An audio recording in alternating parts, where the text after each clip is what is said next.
بسم الله الرحمن الرحيم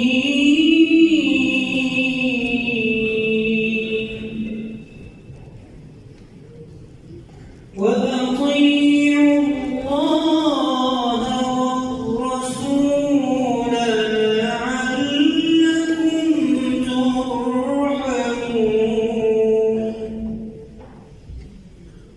وسارعوا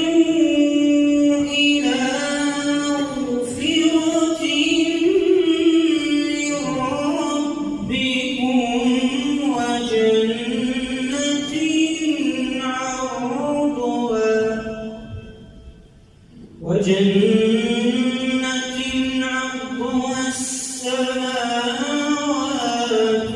والأرض أعدت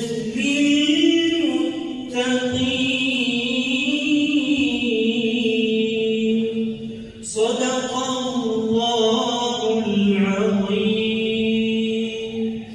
سبحان ربك رب العزة عما يصفون وسلام على المرسلين والحمد لله رب العالمين.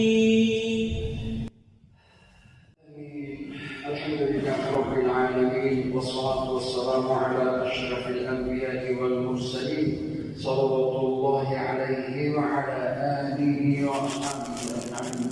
اللهم ارحمنا بالقرآن العظيم واجعله لنا إماما ونورا وهدى ورحمة.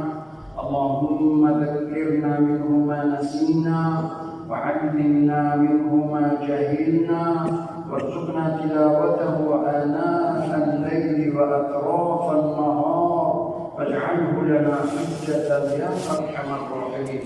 اللهم اجعل القرآن العظيم لقلوبنا ضياء ولأبصارنا جلاء ولأسقامنا دواء ولذنوبنا ممحصا وعن النار مخلصا.